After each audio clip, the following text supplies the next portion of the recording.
Okay, so I have Fake News by Gizmo, which is a New England style IPA.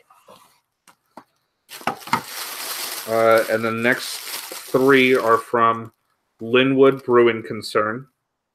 I have a Mosaic Pale Ale. Oh, this one is 5.8%. The Pale Ale is 5.25%. Hop on Top American IPA. That's the tall boy, too. 7%. Yeah, all these are tall boys. Oh, are they cool? Except for the Fake News. That's the only little one. And Check Yourself Pilsner, spelled like check. Oh. That's 5%. Say go for the big boy, the 7. You Going for the 7? Yeah. 7% alcohol percentage. Definitely sustainable. It's higher than league average. That's true. As far as the 4 guys in your league right now. Well, I would think that league average for beers is probably what? Probably around 6. I would think less than that. I mean, yeah, with all those light beers. All the light beers and the Budweisers and the Bud Lights of the world that are what, 3.5? Yeah, you got to drink like 45 of them. Exactly. I can't drink those kind of beers to get drunk anymore. Nope. Like if I do, I have to drink them out of a cup so that I could chug the shit out of them. And then you go to the bathroom 100 times. Yeah. Then you're just pissing it all out. You're just pissing it all away. All right. I'll wait to crack this until we get started. Because we're live, buddy. I'm going to play our intro. Yeah, I got this. My mom got me this cool little speaker. Desi loves it. He's really into music and just carry it around, show it to me, and be like, put on music. That's pretty much what he's saying.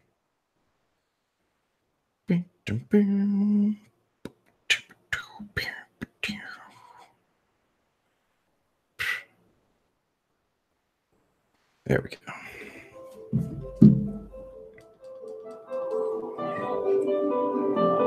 What's up, all you 0 viewers out there? It's good to see you. We're looking good tonight, too. It's unfortunate. Decent. Fuck off, cat. I knew that was going to happen.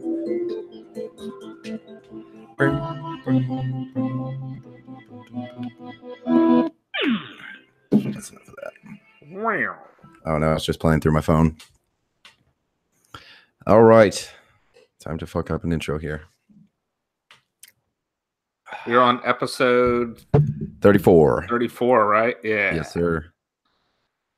Hello, everybody, and welcome to episode 34 of 5-Hole Fantasy Hockey Radio. Today, we are going to be talking defensemen, and we're going to be ranking them, and we're going to make you really mad, hopefully, because we didn't pick your guy as number 1 or something. Anyway, my name is TJ Branson, and I'm joined today, and, well, this week and every week, there's the fuck up, by my good friend and co-host, Zach Vogel. Hey, hey, hey. There we go. We got an IPA in the room. A tall boy. Got a little hop on top. Hop on pop. I got hop on. I like that name for this beer. Hop on top. It's a pretty cool name. What is that?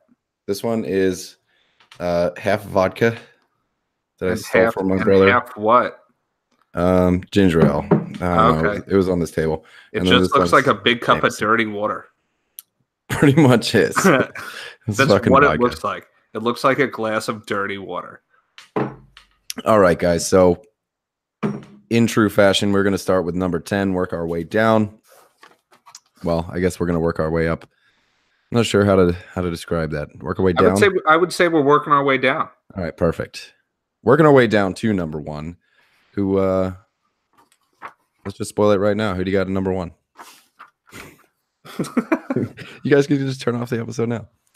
Well, right. I mean, hey, it's a 2-man race for number 1, and we all know it. And if you don't know it, then, well, It's a I don't know what three-man to race. tell you. I guess you really have to keep on listening. What about Ryan Pulak, though? It's not Ryan Pulak. Sorry, New York. It's not Kevin Shattenkirk. Sorry, other half of New York. Oh, yeah. Well, third of New York, because it's not Rasmus Dahlin either. I consider Buffalo Canada. Yeah, it's pretty much Canada. It might as well be. All right, so I think in the last episode, I think I started off, so I'm going to have you take your number 10. Let us know. Starting off fast. What do you want to talk some stuff? No, that's fine. I mean, right. hey, I mean, it's how my wife likes it. So, all right. So, number 10. Everybody knows that there are like a few certain teams that I am just like all bonered out for, and one of those teams are the Blues. Yes, sir. And who is the best defenseman on the Blues? None other than Alex Pietrangelo. Vince Dunn. The Pietrange himself. All right, so we always seem to get into the Blues and at one time or another throughout our episodes. And I mean, I always talk about them because honestly, I think they have the best 4 lines of hockey in the entire league. Do they have the best first line? No. Do they have the best second line? No. The best third, fourth? No. But all together, they have the best 4 lines out of the league. They bought like everybody this year. They really made that happen. Well, that's what I'm saying. So like they just their fourth line is number one of the best fourth lines out there. In my mind, probably the best. But I mean, their fourth line can play against somebody else's first or second line just to kind of break up the monotony a little bit. And because I mean, that always happens during a game. You got to switch things up. Things get stale. And sometimes you throw a checking line out there against somebody else's number one. And that's what their fourth line does. However, they have a great power play. Alex Pietrangelo is going to be the quarterback of that power play.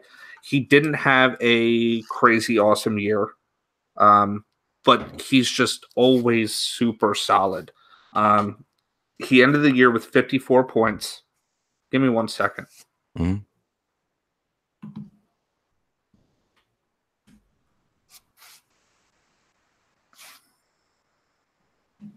I want to pull up like all of his stuff.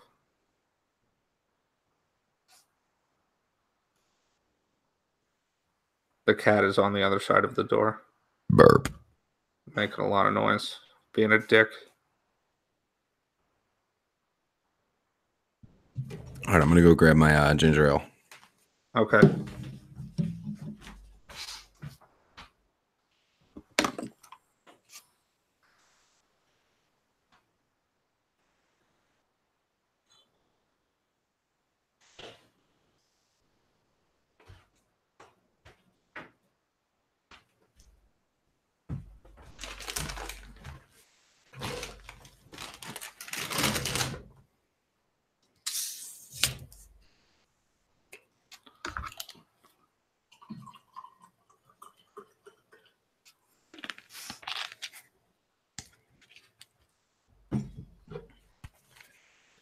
I also brought a bag of Flamin' Hot Cheetos so that they're super loud when I eat them.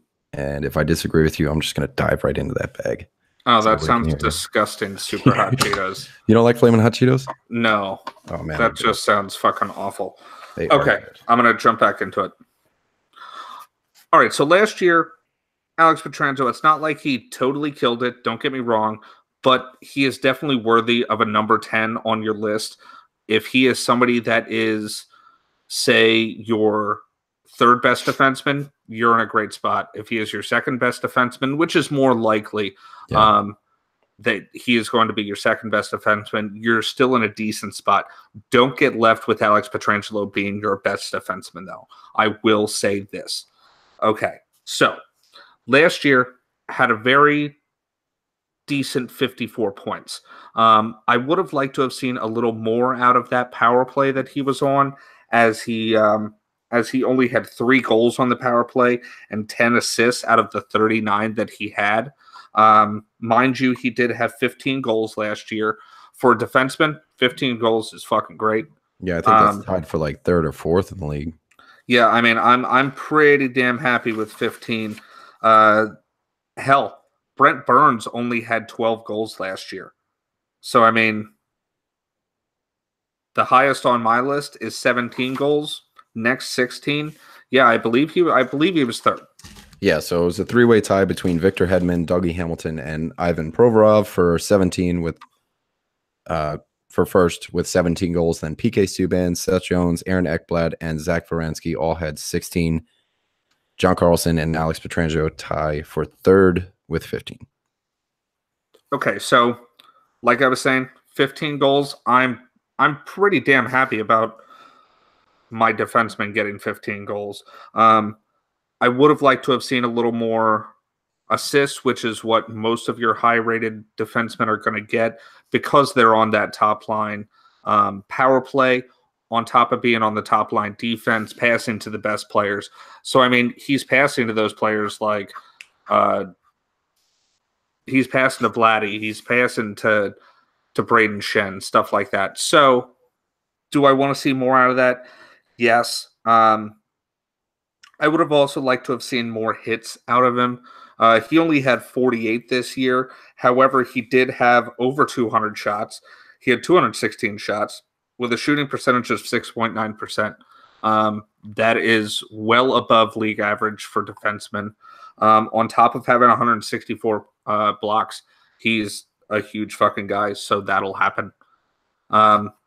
Also, his deployment with time on ice, he was over 25 minutes, almost at 26 minutes a game. You can't not like those kinds of things. Trying to look up where defenseman shooting percentage thing. Yeah, you're probably right. I know it's not 7%. Okay. Oh, yeah, 5.23. Yeah, definitely. So 1.5 above that. Well, that is apparently, and that's a shit ton of defensemen that have fucking almost nothing. It's between 2005 and 2013. Radko Gudas, but who has a fucking 0.3 percentage. Okay, so that's where I stand at number 10. I like him there. I'm not putting him any higher, don't get me wrong. And I mean, honestly, he kind of just eked onto my list. There are some really good honorable mentions that are just kind of on the outside of my list, which really kind of were drawing my attention, and I decided on Pietrangelo. It comes down to, like I said, if he's somebody that's the second best defenseman on my team, I'm fine with it. If you're a defense-heavy kind of team, he's your third best defenseman, then you are in the money. Yeah, that's really good shape there. I think his power play points can be kind of explained by the fact that Vince Dunn spent some time up there, and it seemed like they were trying out a lot of guys on that number one power play, whether they thought Pietrangelo was struggling or if it was during Pietrangelo's absence. He was only out for 4 games this year. So I don't know if they liked the way Vince Dunn was playing. Honestly, I have no idea, but Vince Dunn definitely played up there, and I don't think he is going to be seeing time on the number one power play. On paper, Pietrangelo is the obvious choice for the number one QB, and maybe he'll hold that down all year. With that kind of deployment, his chances for replicating this is pretty high, I would say. The metrics look good. 6.9, like you said, is pretty on average with him. He blocks over 2 shots a game. Is that right? Where are his blocks? Yeah. He blocks. Yeah, his blocks were one. He's at exactly. Yeah, if he played an 82 game season. Oh yeah, I was doing it as an 82 game season. Yeah, just over 2 blocks, like it was probably like 2.00 fucking 2. Yeah. So yeah. I think Petrangelo, his stock goes up a little bit in points leagues because he doesn't have those like super studly, PIMs, and he's got the shots, he's got the blocks, but definitely a guy you're looking at for the offense. Okay, so moving on. Your number 10. My number 10 is Seth Jones. On my honorable mentions, yeah, just missed outside. I had him at probably 12, I believe. I had Petrangelo at 11, and then Tyson Berry, Torrey Krug, Roman Yossi, and Morgan Riley in the top 15. But we're doing the top 10 here today, so I'm going to start with so screw you, Morgan Riley. Yeah, Eat it. So Seth Jones, I think his year was quiet. I'm going to use that word to describe it in a way. He put up a 57-point season with 16 goals, 41 assists. He seems to have really taken that number one power play spot from Zach Werenski for good and was able to post 24 points on the power play. He blew his career. I'm going to look up his stuff before I try and type and talk at the same time. Blew his previous career high in shots of 157, way out of the water by almost 100 shots. This year, Jones had 249 shots at 6.4%. His hits and blocks make him really make him more valuable too, having 92 hits and 124 blocks. Pretty confident in one of each per game. He had the fourth most shots from defensemen in the league, tied for second in goals from D-men, 12th amongst all D-men in assists, tied for 7th in power play points, and he had 4 game-winning goals, which was like a 100-way tie for second in the league. Although he and Werenski were in a 3-way tie for second in goals amongst D-men, Jones added an extra 20 assists on top of that to outscore Werenski 57-37 this year. And like we said earlier, it was Hamilton, Provorov, and Hedman were tied for the league leading 17. And mind you, his 57 points is a career high by 15 fucking points. I mean, his previous high was last year at 42. And I mean, even at that, he beat his previous high by double digits. So I mean, he's on the upswing is what I'm trying to get at. He really seems to have niched out his role in Columbus as the offensive defenseman, which is crazy because it seemed like Zach Werenski had that pegged. Yeah, that's going to be a scary down. So I also like Werenski, though. Don't get it twisted. I like Werenski in a big way. I was actually surprised that Seth Jones kind of, I was going to say weaseled his way in there, but usurped. He worked his way in there. He really did. I mean, he just kept on producing, and we all know this league.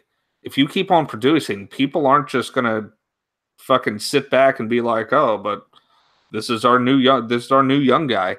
No, he's a veteran now. You know what I mean? He's been in the league for 7 seasons. He's going into his 8th season, and as is. Take a look at that again, because one of those is like it repeats. So 15-16 is listed 3 times. Oh shit! Hockey Reference. How is that possible? Because he got traded. So like one is the total. Both of those. I was just looking at the fucking numbers, and I'll tell you what, because then I was gonna say how old he is, and he's 23, and a fucking like 8 years thing went off in my head, and I was like, hey, wait, what? Yeah, so he's definitely well versed.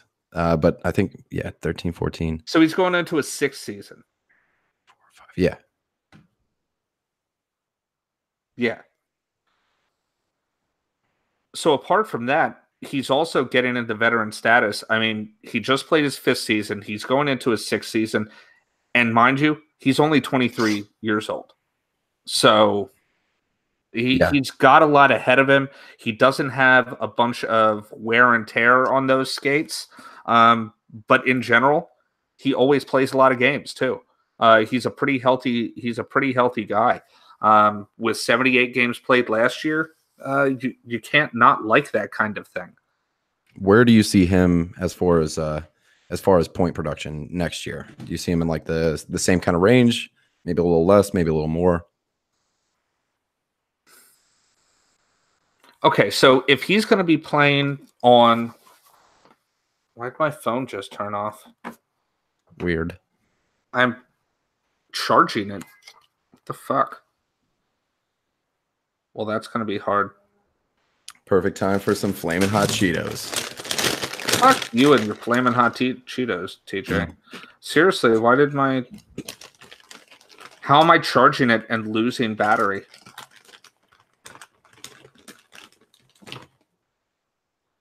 Okay. You have like a shit ton of apps open? I don't think so, but... I'm hungry as shit. I wish there was a way for me to... Maybe I can do this. You probably split screen. You know what? I think I can do that. I'm going to send you a picture of mine. It's weird. I just don't know how to do that. I take the whole window and I drag it to one of the corners. Did you send me that picture on my phone, you jackass? Yeah, I'm stupid. I did. Yep. Okay, here, let me... So dumb. Dumb. But yeah, you understand how not smart that was. I didn't even think about it. Not once. Like, what kind of computer is it? It's not like I can't hear you. I can hear you just fine. But...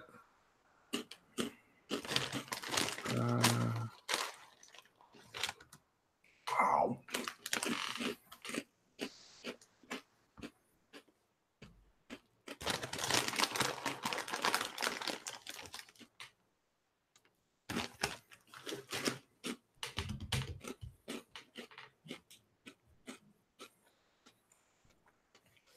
Shut up, Jubes.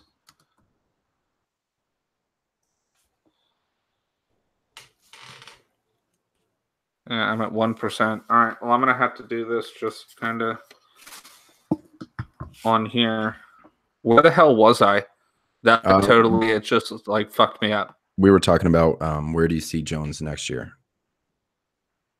Do you see him as like a 57-point guy? Do you see him dropping closer to 50, maybe pushing for 60? Okay, so where do I see Seth Jones next year? That's a pretty decent question.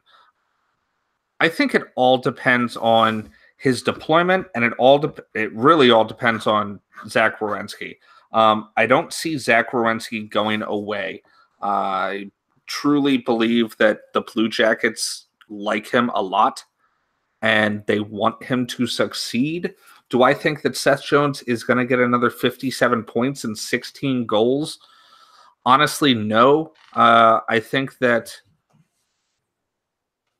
it's more likely that he's down more around 50 and maybe 12 goals possibly.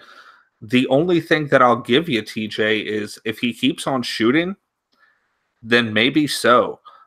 So with his 249 shots last year, he still shot a 6.4%. His career average is at 6.2. So like, it looks good. He's right on par. So maybe I will amend my statement to, it all depends on how much you shoot, Seth Jones.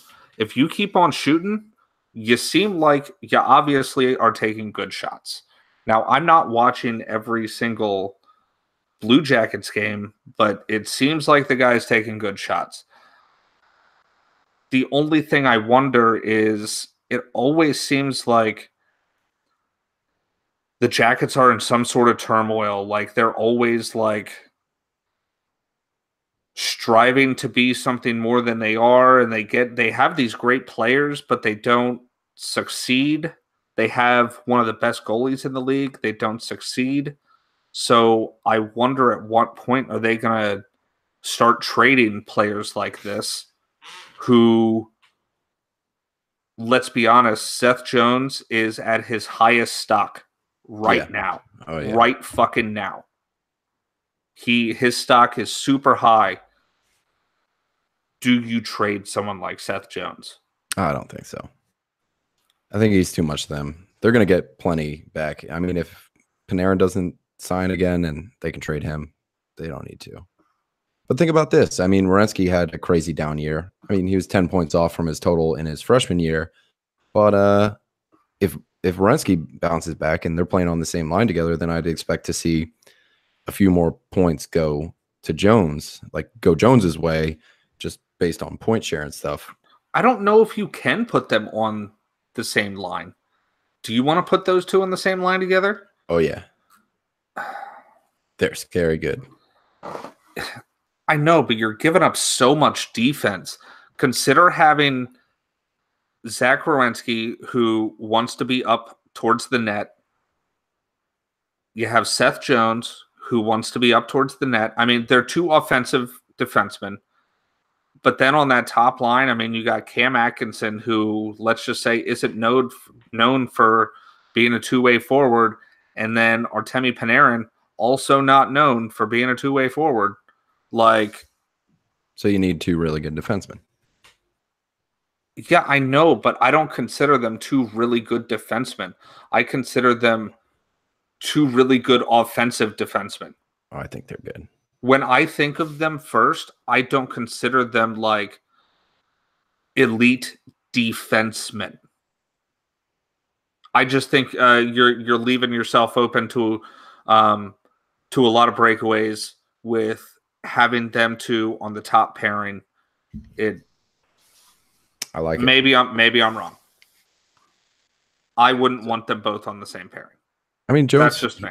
Jones finished 4th this year for Norris voting. I think that was pretty deservedly so. All his underlying numbers could even spell improvement. Yeah, I know, but the Norris lately is not a defenseman's game. Yeah. The Norris is... You don't see Mark Giordano winning it or anything. What defenseman can score the most points? And if that's you, then you won the Norris this year. Yeah. But I don't know. I think he really trusts Tortorella. Really trusts him. He gets a lot of offensive zone starts. Him and Werenski are pretty much one of the most scary D pairings in the league, outside of the Predators and stuff like that. But having Werenski on my bounce back candidates and he's on my honorable mentions here. So I think he did enough damage. Werenski, this is to the point where the number one power play is 100% Jones's job. And if you can see Werenski bounce back at 5-on-5, then Seth Jones benefits because of that. The whole first line benefits because of that. And I think there's just going to be more points to go around. I mean, you look at the second pairing, Ryan Murray and David Savard. That's nothing to write home about. And then a guy by the name of Gabriel Carlson and Marcus Nudavara, again, nothing to write home about, which explains the fact that you got guys like Werenski and Seth Jones playing close to 23, 25 minutes. And you got Jones playing close to 25, and you got Werenski playing close to 23. Damn near half the game. I think it totally makes sense to have those guys on a line together. I think I'm putting him somewhere around 50 points next year, give or take 5. I don't think he's going to be a 45-point defenseman, but 50, 55, I'll take that. I mean, I think that's where you landed eventually. Yeah, so, I told you I'd put him at 50 points. That's exactly what I said. That's perfect. I didn't even go down to 45. I said I think he's going to be a 50-point player with more like 12 goals, possibly 13. Do I think he's going to get 16 goals again? Honestly, no. But it could happen. Don't get me wrong. But you had said that Seth Jones finished just outside your top 10. Where are you drafting Seth Jones this year?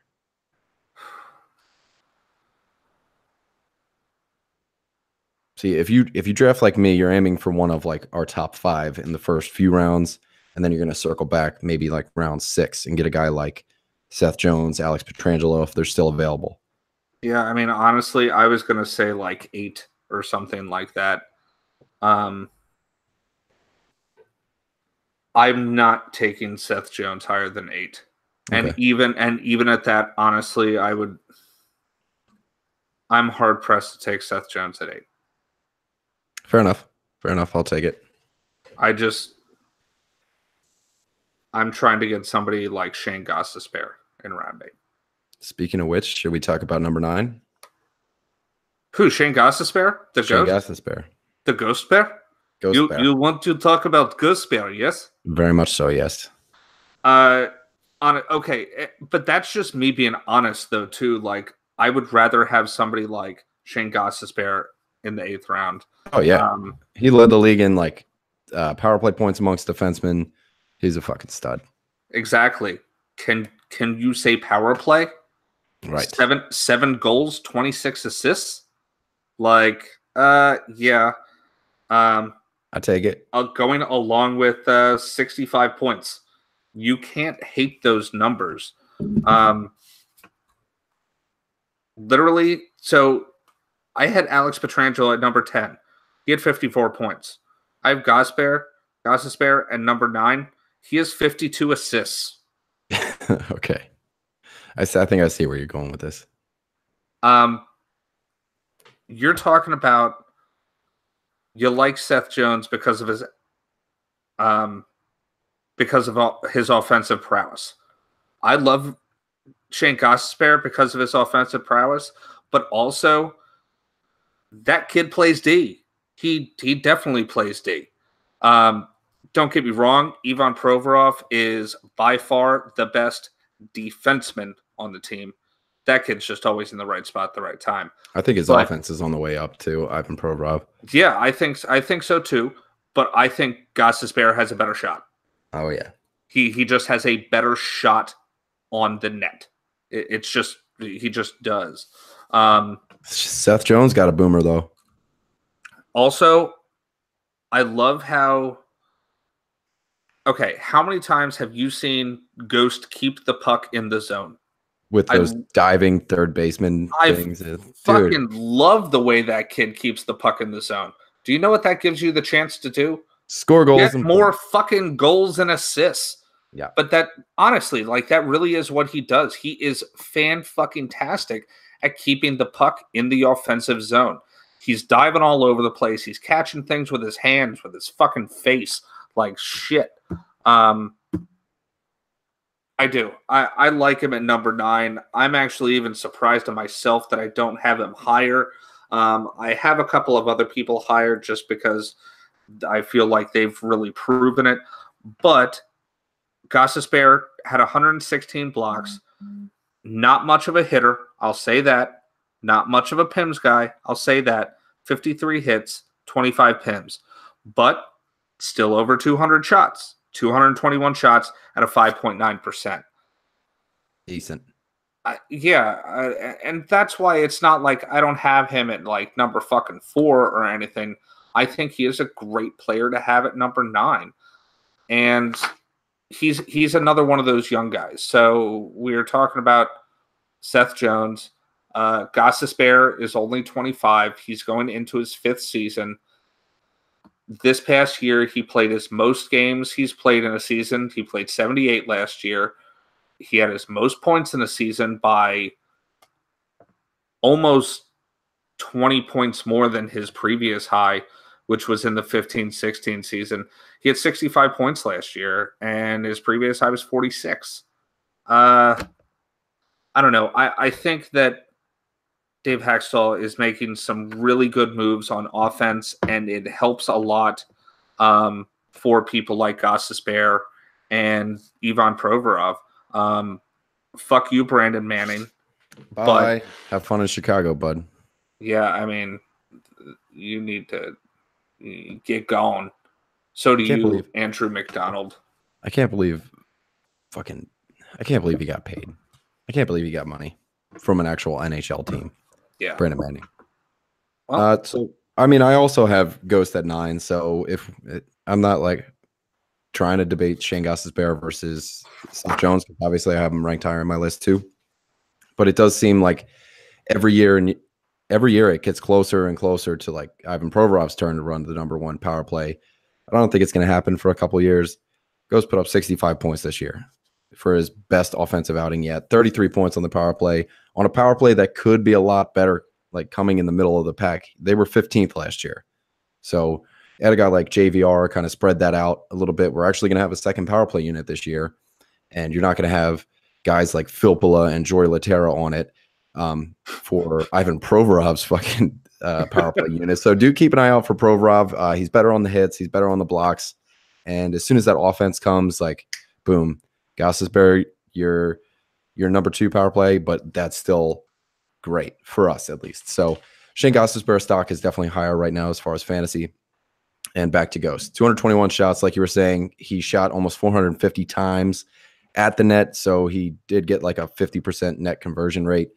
He was plus 10, 25 PIMs, like you said. The only thing that I could think of that would drop Ghost down is the fact that Giroux tossing up the numbers that he had last year is like, that's slim to none. There's pretty much no chance that'll happen. Outside of that, Ghost numbers, the PDO, that all can be explained through teammates' high shooting percentage and the league average goaltending that we got that was on the ice. So there could be a bit of room for regression, just seeing other guys that played too well last year, and Ghost getting some of that point share from those guys. He was sheltered 2 years ago by Coach Dave Haxtell, seeing some time in the doghouse as a healthy scratch to quote unquote learn and develop. Blah blah blah blah blah. Fuck yeah, he did. Oh my god. And it seemed to reflect, I mean, in his total 16-17, when he had a really down year, posting 39 points and a career low shooting percentage of 3.5. That came back to 5.9 this year, almost doubling his goal total from the year before and easily passing the 60-point mark. So my projections for Ghost this year come at a bit of a hit due to Giroux's projection of an 85 to 90-point player in my eyes. But the addition of guys like JVR, a system that seems to be unkinking itself, I'm going to safely put him around like 55 points, give or take 5. 50 is the floor, 60 as like a conservative ceiling with obvious room for more. That's like heavily reliant on the success of his line mates.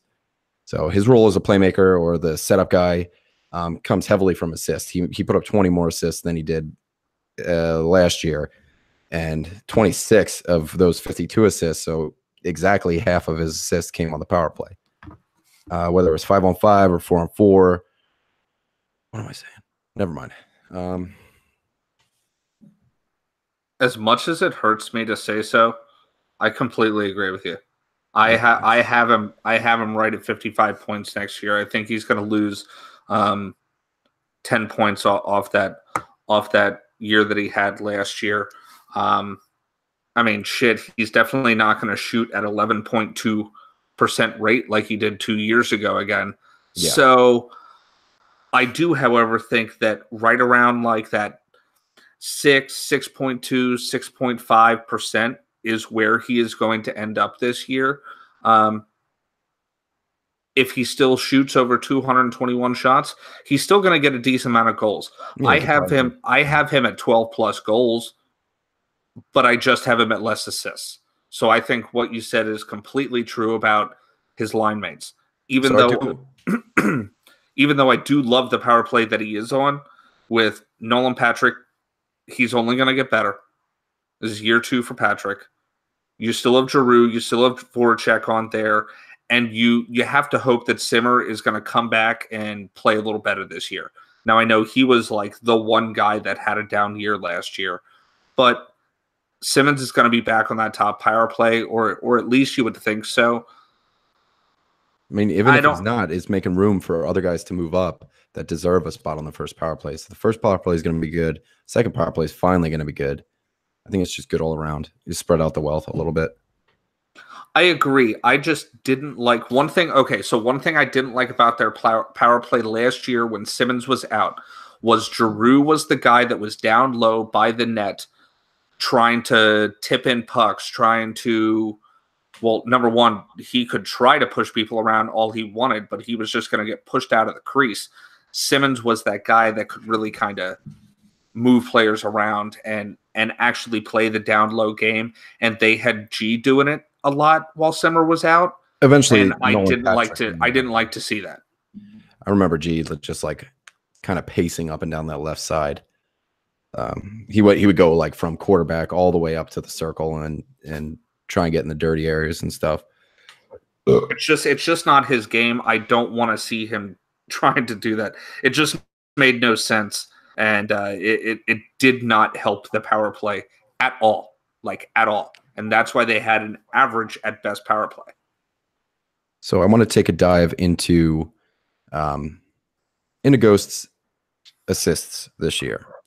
So he had 52 assists all day, and last year 21 were primary and 31 were secondary assists. and 26 of those came at even strength, whether it was 5-on-5, 4-on-4, or maybe, a 3-on-3 overtime. But of those 26, 12 were primary and 14 were secondary at even strength. So you definitely like to see more primary assists because it shows that like immediate vision, and you almost assume that secondary assists are kind of just like accidents sometimes, or like luck in a little way. And especially for somebody of Ghost stature, and this can be said for his 16-17 season where he did record more primary than secondary. So maybe it's a case of seeing the play before the play or luck. So whatever you guys want to think there, but all these scenarios spell a little bit of regression. So he's going to be in the hands of his teammates for his point totals. Let's hope whomever receives a pass from Ghost can be the one to make the pass to score, or maybe Ghost can do more on the immediate front and do some one-timers and stuff like that. Fingers crossed. Fingers crossed. All right. Number 8. Who do you got? I have Pernell Carl. PK. The PK of Subban Town. Okay, so we've talked about PK Subban a bunch. It's not like our viewers and our listeners don't know about him. We like PK Subban. I always made fun of TJ because in one season, TJ traded for and just kept getting somebody better for PK Subban. Like, I don't know how he did it. So he would pick up he would trade PK Subban for some crap player that just had like a good 4 games. And then somebody would be like, okay, that sounds fair. And then he'd trade PK Subban for like a top rate player. Did you ever hear the story of the red paperclip? Yes. It's exactly like that. Like, I traded the paperclip for a pen, and then I traded the pen for a stapler, and then 5 years later I have a house. So that's exactly what TJ did with PK Subban. Somehow he just kept getting him back for less return on his end, and then would trade him for these valuable people that and it was pissing me off. I can honestly say it was making me angry. Yep. Because it just kept on happening, and it stopped being a running joke into it's not fucking funny anymore. Okay. However, lest said, PK Subban, damn good player. He really plays well on the new team that he's on as of last year. It was a great move for him. I can't say that his points are so much better than they were before. I mean, his previous high in points was 60. This past year he had 59 points, 16 goals, very solid, 43 assists, very solid. One thing I really do like is the fact that 5 of those goals were on the power play. 22 of those assists were on the power play. But why is that? Because he's in Nashville and he's part of the best defense team in the league. They just have the best defense in the league. I mean, it's not even close. It really isn't. However, he's going to really help you out on a lot of peripherals. He had 82 PIMs last year, 111 hits, and 90 blocks. I mean, it's okay. So he didn't have over 100 blocks. At many points in his career, he has. The year prior, he had 104, and his high total in blocks is 142. But I mean, he's really trying kind of changed his game into a more offensive talent. He always seems to be considered for the Norris Trophy. It just never seems to go to him. And for good reason. I mean, honestly, I don't think he is a Norris Trophy person, at least not in his past seasons. But he does have it in him, and especially on that team, the sky's the limit, especially if he keeps on. He's also healthy. He played 82 games last year. I mean, what do you think? I think you have him higher than I do. Oh, yeah, I got him all the way up at number 4. It was definitely good to see PK play a full season, as we were starting to think if we got 70 games out of him, it'd kind of be a blessing. He put together a fully healthy season, and he put together some really good totals like you were talking about. He was only 1 point off from his career high. chipping in everywhere. You got to love his all-around game. He's got the role on the Predators' top power play. I really like how well-rounded he is as a fantasy player, and that's why he clocks in at number 4. He gives you those PIMs. He gives you all the offensive things you want out of your D-men, and he gets you like pretty much everything. His category coverage, it's just good. PK really found his stride in Nashville.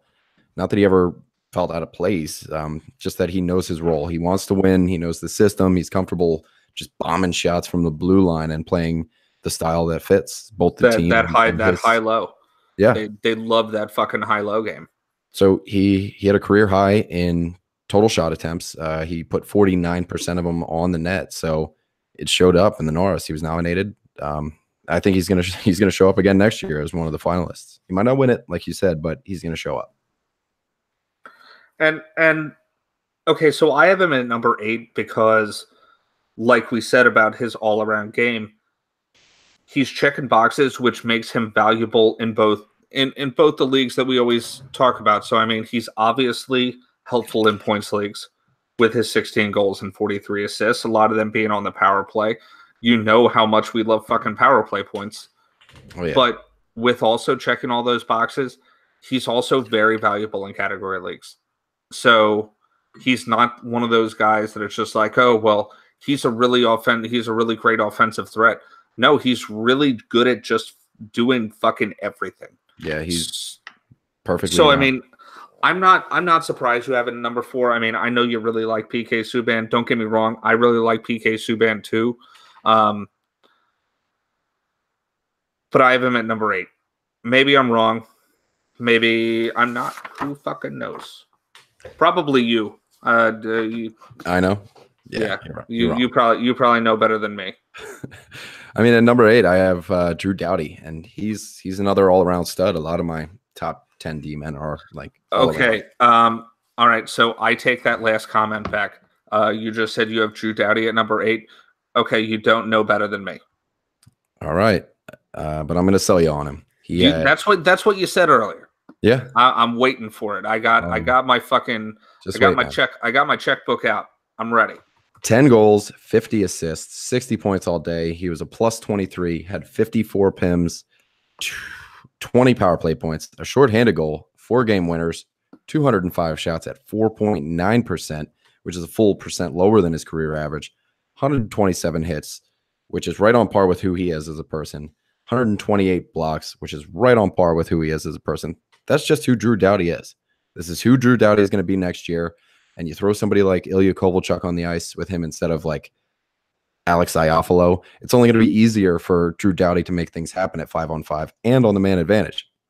It was Drew Doughty's best offensive year to date in his 10-year career, and he's going into his age 29 year. So I don't have any doubt. I don't have any doubties, I could say. God, that's bad. I'm sorry. I don't have any doubts that this is just fucking happened. I don't have any doubts this is what we can expect this year upcoming. Anze Kopitar bounced back. Dustin Brown seems rejuvenated, but I don't think that's for real. You switch out Alex, I don't know you, for Ilya Kovalchuk and a career point per gamer. So this looks to be the best year of Doughty's career. He's an all-around healthy dude too, so this is not somebody you need to worry about benching or putting in your IR spot. He can easily be your best D-man in Cats leagues and in points leagues. Thinking he's like 4th, 5th round guy here. Jesus Christ. He didn't even make your list, did he?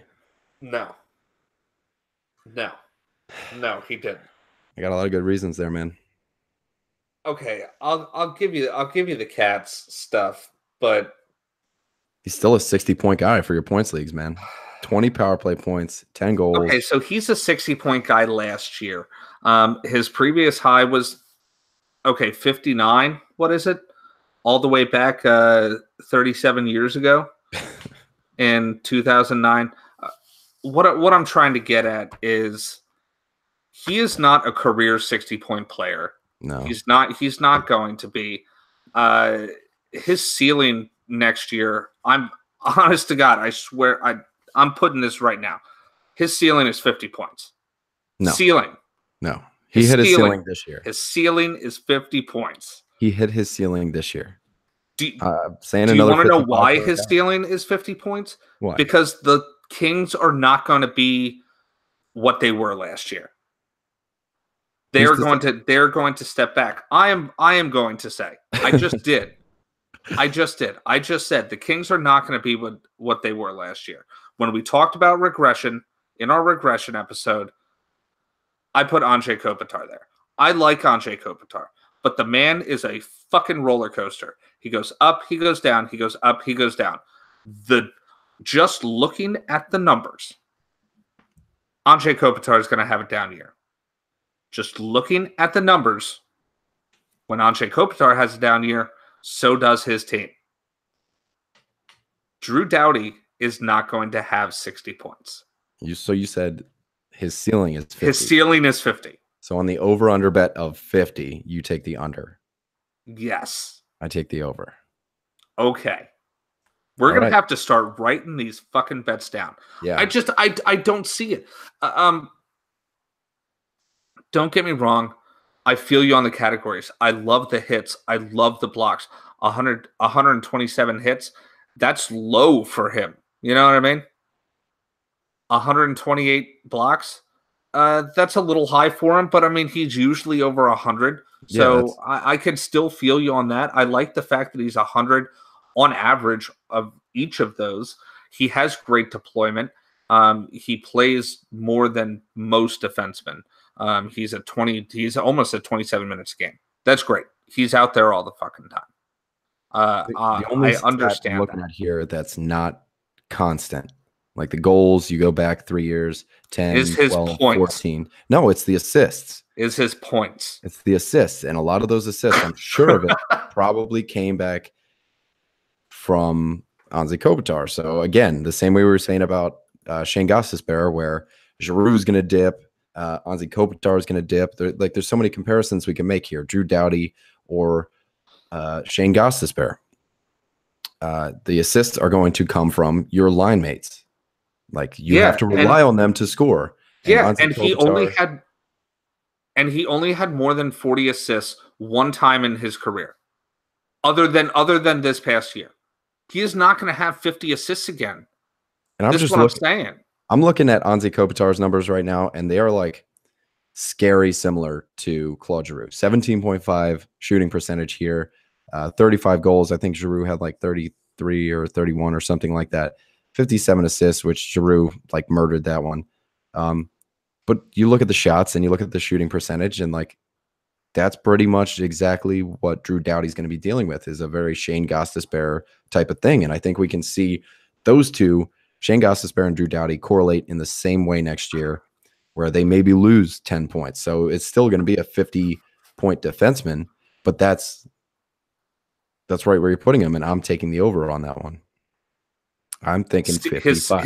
His ceiling is 50 points. He's going to break the ceiling, fucking Willy Wonka style, dude. Upways. No, if he does, he is going to get shattered by fucking glass in that Doughty Vader. As soon as he gets 51 points, I want a goddamn Wonka Vader party with like banners for my name and stuff like that. And we're going to go up ways, sideways, down ways, left ways, whatever ways. Front ways, back ways. Yeah. And I want a goddamn gobstopper. All right, man. It's not going to happen. It's not going to happen. I'm still going to call it a bet. I couldn't disagree more. I couldn't disagree more. Number 7, who you got? By the way, when you were talking about Anze Kopitar, you were really helping my point. How so? That he's going to go down in points? Yes. I mean, we called 60 whatever the fuck point Shane Gostisbehere, 65 point Shane Gostisbehere. Kopitar is like a couple of 2 years off of having like fucking 33 points or something. His career low is... I know I'm exaggerating, but you know exactly what I'm talking about. Like, yeah, he had 52 points last year, and what did Giroux have? I think he had 53. That's your best player having 52 points. Giroux had 58. Dude, I just see so many similarities between Claude Giroux and Anze Kopitar that it scares me. And I'll agree with you on that, because Giroux is a fucking roller coaster too. Okay. Yeah. All right. All right. I'm taking the over. Number 7. Right. I think we're agreeing. Yeah. John Carlson. You know, I don't even want to agree anymore. I have Justin Falk at number 7. Ew. And you're going to tell me I'm an idiot for Drew Doughty at 8? No, I just threw out a name. I don't know why. He Dumb. was the first one that came to my mind. Stephen Johns, man. He's our favorite. Stephen Johns. He's a category killer. All right. So John Carlson, what do you got to say about him? Why do you hate John Carlson? Because he plays for...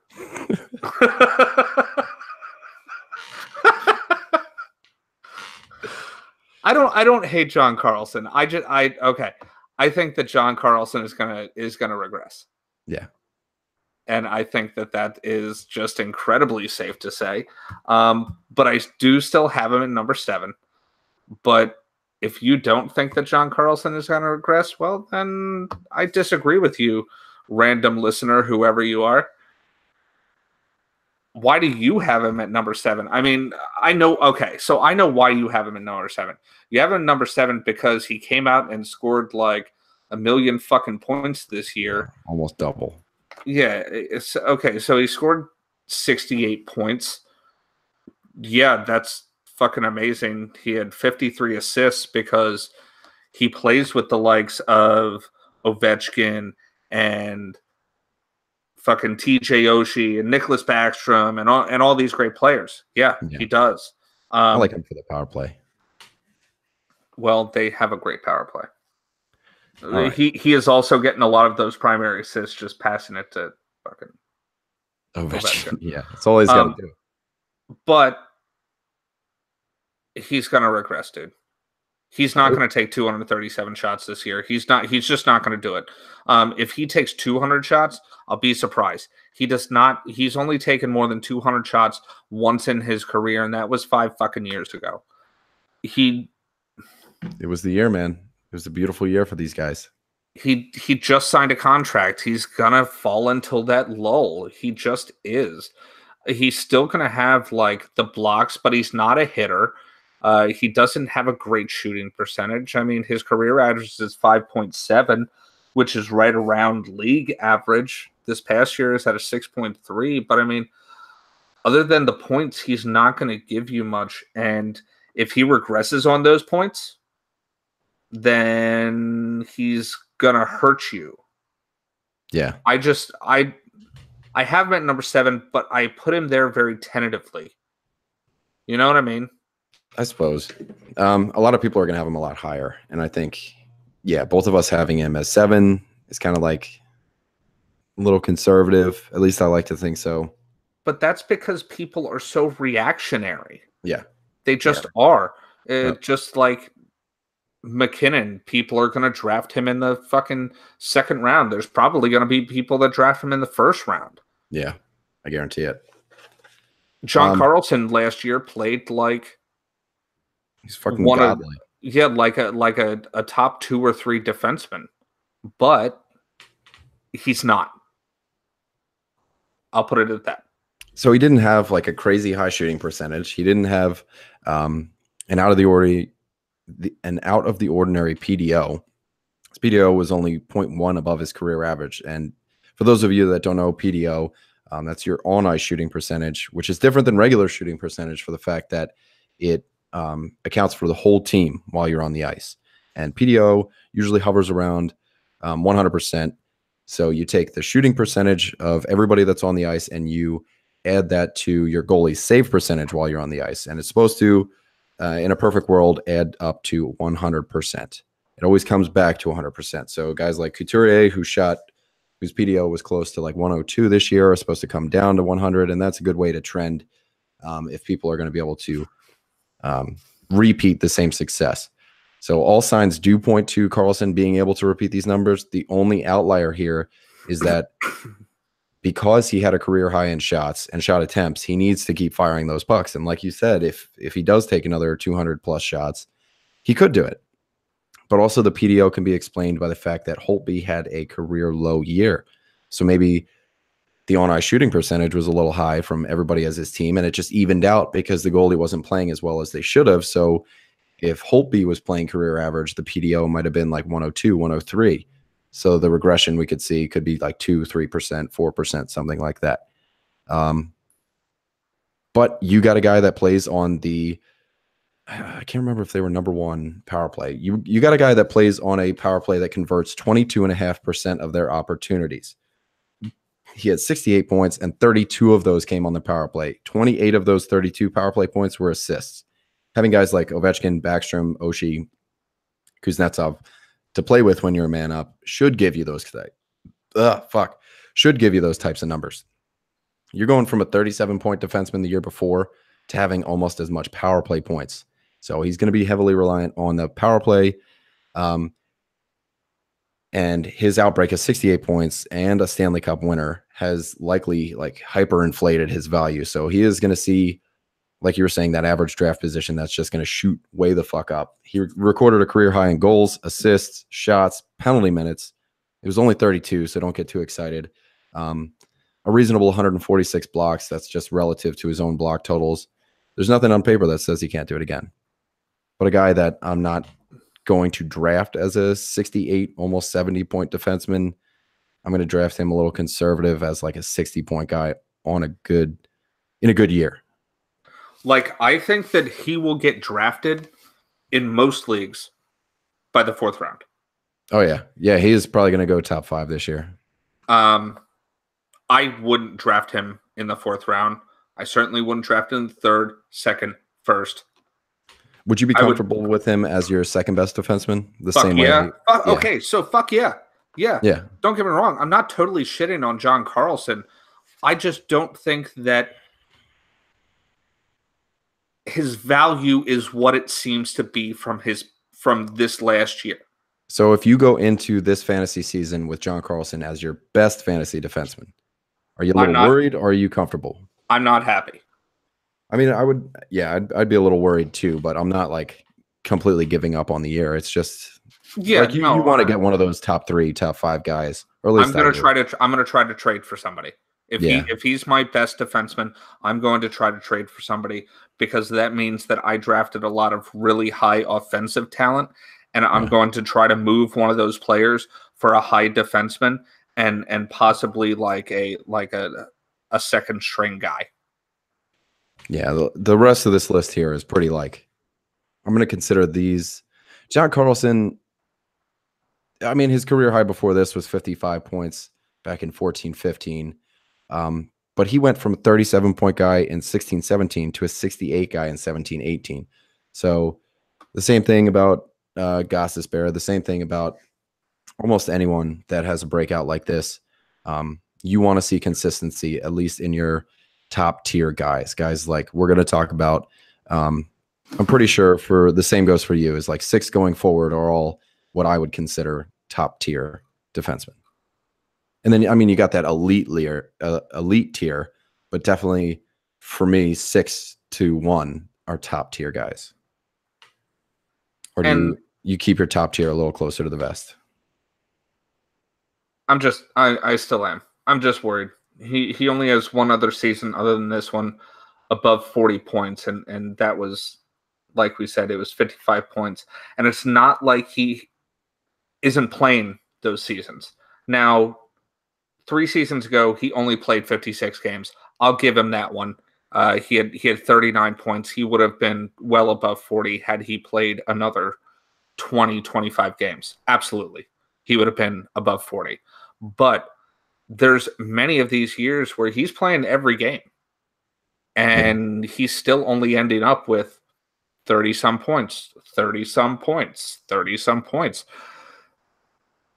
This is not who John Carlson has been throughout his career, and that's why it's really scary. Do you think it has anything to do with, all right, so last year was like Kevin Shattenkirk, and then the years prior to that, at least for a few years, it was Matt Niskanen, who was that number 1 power play guy? Or has it always been Carlson? I can't seem to remember, but I feel like this was the first year that Carlson actually got a look and confidence from management that being that number 1 power play guy. Because I'm looking back at his power play totals. Last year he had 16. The year before that he had 14. Then it goes 16. Then he had 22 and 11. 23, 26, and 5. And I could give you that because it's really the assists on the power play that you have to look at. And I mean, his previous high was 17 assists on the power play, and that was in 13-14. I mean, he more than doubled his assists on the power play from last year. It's just that, I don't know, even on the second line and whatnot, you're not playing with bad people in Washington, D.C. You're just not. They are just fucking stacked. So it's not like all of a sudden he's on a really talented team. He's always been on a really talented team. I'm just super tentative. That's all. Number 7 on my list. Probably on a lot of people's list. Top 4, easy. Just not on mine. That's the way it is. All right, man. So I think that settles it. Please tell us why we're wrong. Yeah. Go ahead. Please tell us why you're wrong, so that I can go to my job and actually have something to smile about. Okay. Yeah, you worked didn't you work like a quadruple the other day? It's like 36 hours long. No, well, I was awake for 38 hours in a row. That's disgusting. Which was not fun because I'm always home super late. So like a lot of times I won't get home until like 3:34 in the morning. Ugh. And then by the time it's not like I can just you got to wind down. I can't just walk in, get a shower, lay down, and be asleep in 15 minutes. So it's not like, oh, at 4:15 I'm asleep and I have to be up at a certain time. But no, so like I don't go to bed until like 5, 6 in the morning if I'm fucking lucky. A lot of time I see like the sun coming up, which is a horrible fucking feeling. It's so bad. As soon as those birds start chirping, you're just like, all right, I'm fucked. And every 2 weeks I have to, instead of going to bed at 4 or 5, 6, 7 in the morning, I have to be up at 2:30 a.m. so that I can go to work at 4 in the morning. And your body gets so used to being up late, and then all of a sudden you have to be at work at that time. I couldn't sleep. I ended up just waking up. I played some NBA 2K. I had a coffee. I went to work and I drank 5 fucking Red Bulls. Like, ew. That's why we didn't do this pod last night, because brutal. I fed the dogs. I sat down on my couch and I was going to go over my notes. And the next thing I know, it's fucking 12:30 at night. And I woke up and I apologized to TJ. That's all good, man. So, number 6. Who you got there? Number 6, I have Roman Josi. Okay. So, I mean, we'll stay in Nashville. We just talked about PK Subban a little bit, so I'm gonna stay in Nashville. I'm gonna jump one more. Like we were saying, Nashville they have the best defense. It's just a fact. If you do want to go ahead and tell me about that I'm wrong with that, then just go ahead and don't, because, well, I don't like getting into arguments with people. That's why TJ mans a lot of our like social media and stuff, because I have a feeling I would just take time out of my workday to just argue with people, which would probably make me really popular.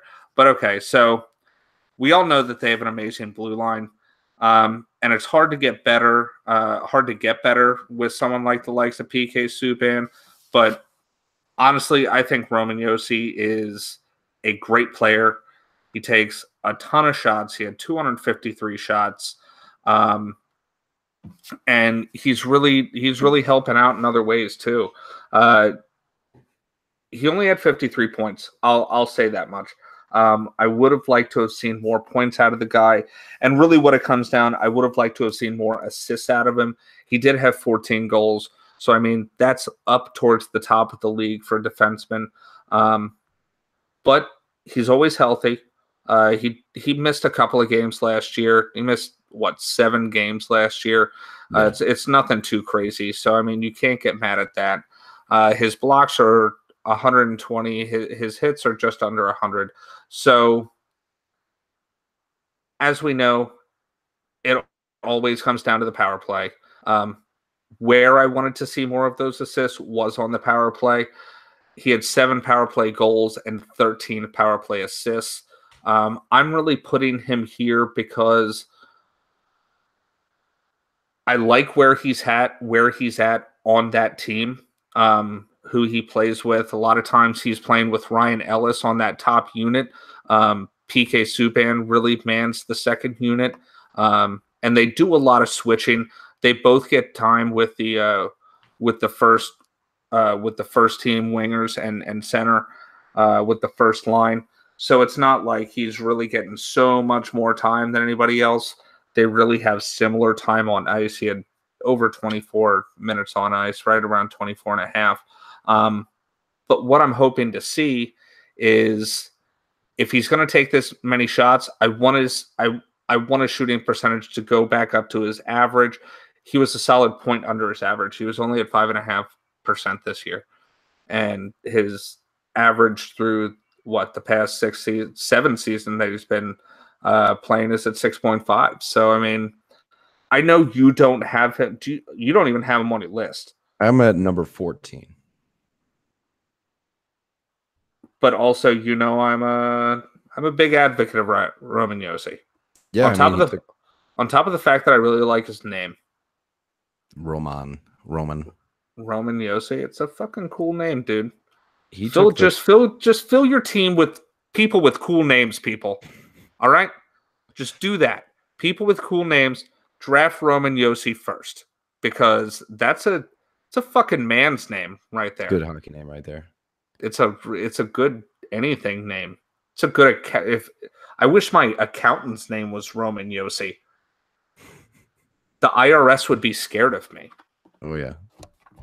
Okay, so it just comes down to draft anybody from Nashville.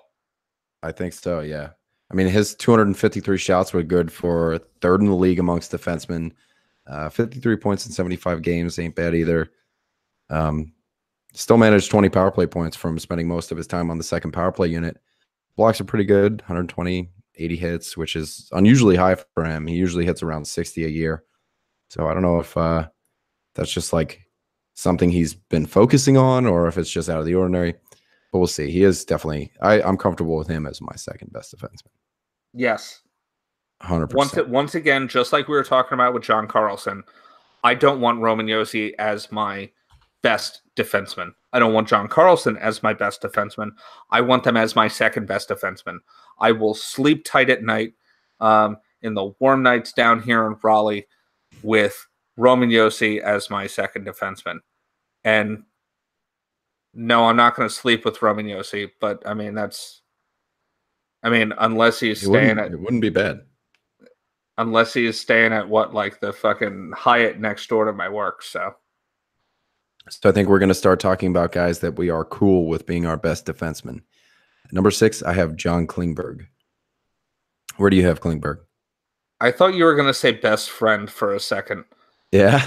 Because I'd be pretty cool with John Klingberg being my best friend. No offense, TJ, but like I will fucking if John Carlson was like, "Hey man, do you want to be best friends?" I would send you a breakup text like you would not fucking believe. Like I would cut you out. Oh yeah, he's got way more money than me. He's probably a lot cooler than me too. I mean, that bar is set pretty low. But let's get into the stats here. All right. Okay, John Klingberg. Best defenseman, guys. Hey, real quick, do you want to go have a cigarette? I'd love to have a cigarette. Yeah, let's do that. And then we can do a little the re-intro. Yeah, do a little re-intro into the top 5, and then we can bang these out. I mean, the top 3 are going to be, we're going to fucking fly through the top 3. Who do you have at number 5 again? Dustin Byfuglien. Okay, so we both had Byfuglien at 5. You had PK Subban at 4. Yeah, I'm going to, you know what? I think I touched on everything there. Where do you have fucking Klingberg? 6. About to talk about him. You're about to talk about him at 6. Yeah. Okay. I didn't forget about him. Don't worry. Okay, Let's smoke it up. Okay, all right.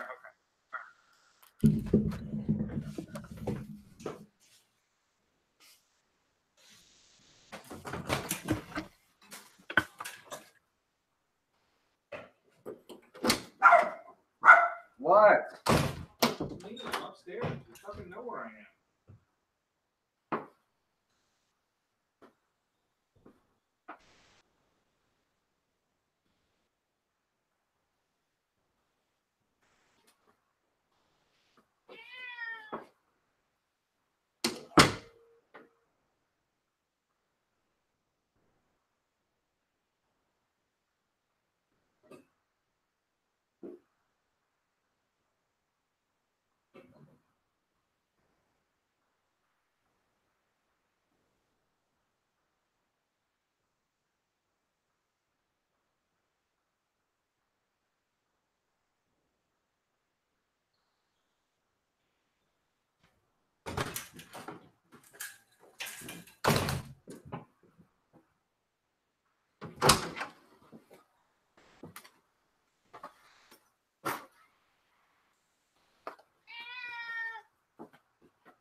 Wow.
Oh my God. The fuck was that?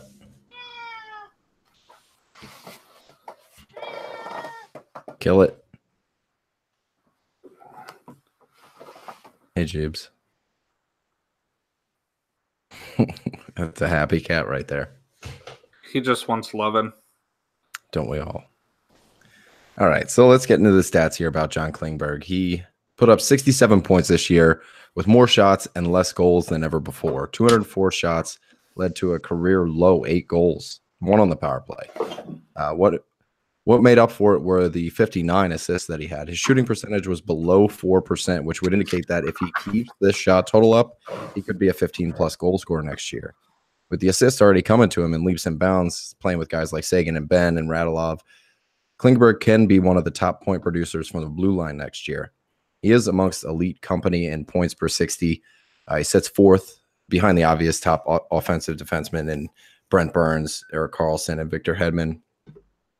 Dougie Hamilton right behind him for points per 60.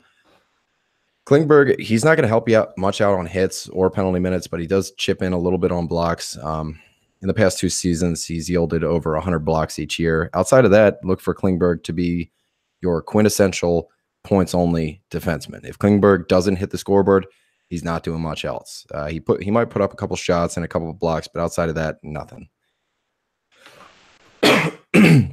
Which is why I'm going to consider a few other people ahead of him in category leagues, but in points leagues, he's top 5 without a doubt. Okay, so you have him in number 6. I have him in number 4. I love the 67 points in 82 games. I think it was a great year for Klingberg.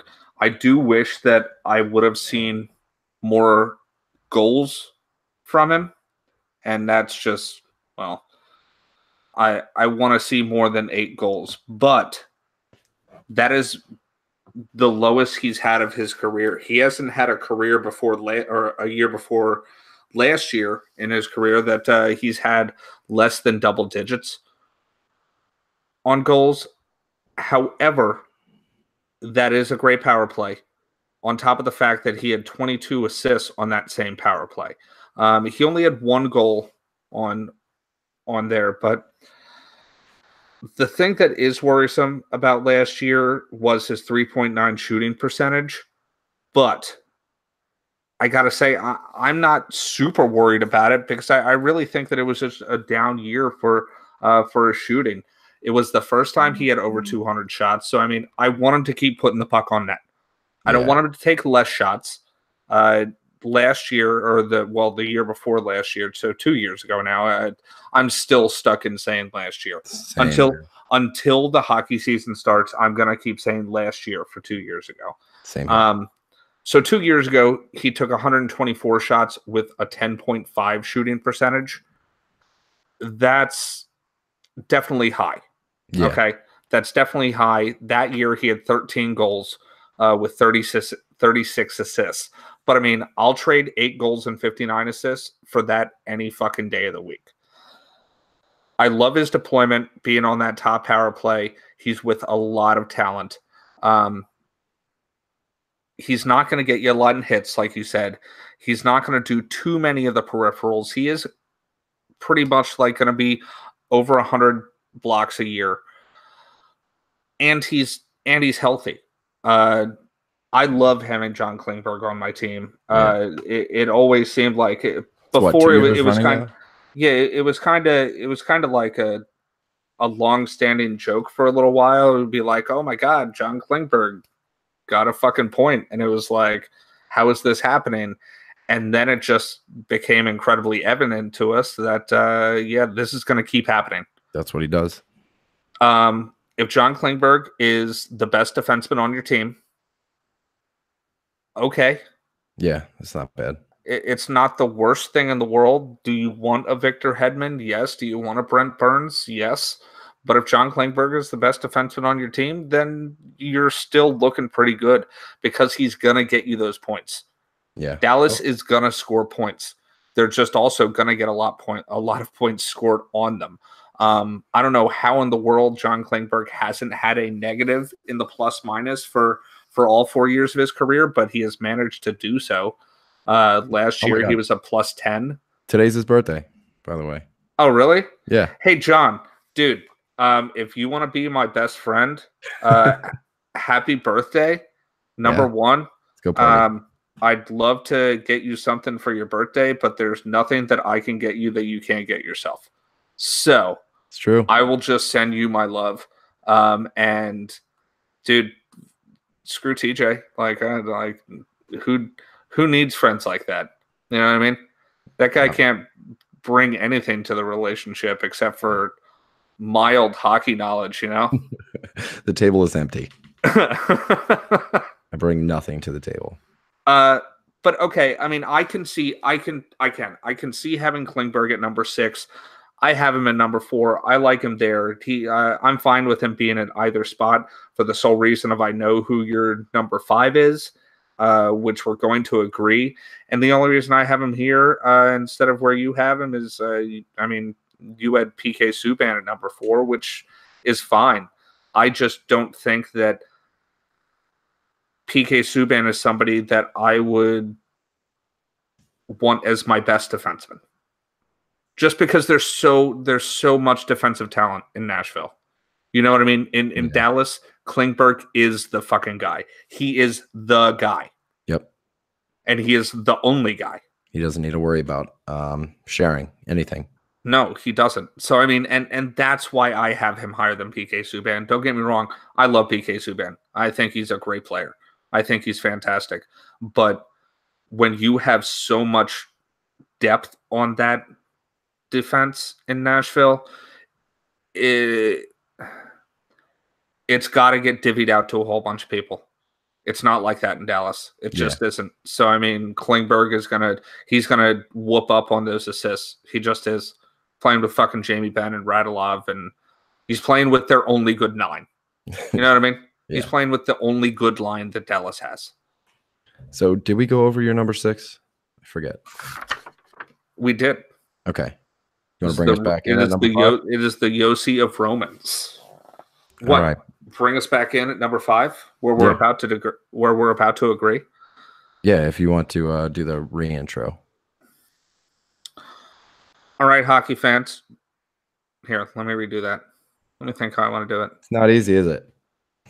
Well, you've had so much more practice than I have. I've done it 34 times. I've kind of you've done it 34 times in all technicality. You've actually done it probably you've done it 68 times. You know what I mean? Yeah. You usually do it twice an episode. There's probably been like 2 or 3 episodes maybe that you haven't done it over. Yeah. Shoot. All right, so we are about to get into the top 5. You're with 5-Hole Fantasy Hockey. Across from me is TJ Branson. I'm Zach Vogel. And we are about to get into the meat and potatoes again. Top 5.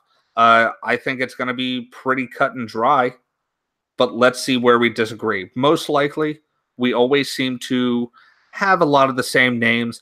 It just a lot of times differs on the 1, it differs on the 2, and we always kind of move around. Yeah, we shuffle. Oddly enough, we're actually going to agree, twice in this top 5? I can't remember your top 3. I think, on 5 and 3. Yeah, I think so. But we always have 1 and 2 switched up. Yep. Okay, so number 5, the buff himself. He's a buff dude. Big buff. Dustin Byfuglien. Apart from being a BFG, he's one of the best physical players in the game. 112 penalty minutes, which is good for 5th in the league.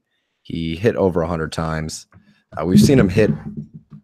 We've seen him lay out over 200 hits in times. We've seen him lay out over 200 hits in a single season 4 times in his career. He blocks over a shot a game on average, and as Winnipeg looks to be an offensive powerhouse again this year, Byfuglien playing quarterback on the 5th best power play in the league and top pairing to the line A, Scheifele, and Wheeler line. I get the feeling his offensive totals of 45 points this year is going to quickly find themselves in the rearview mirror. I'm looking for a 55-point floor at a big buff this year.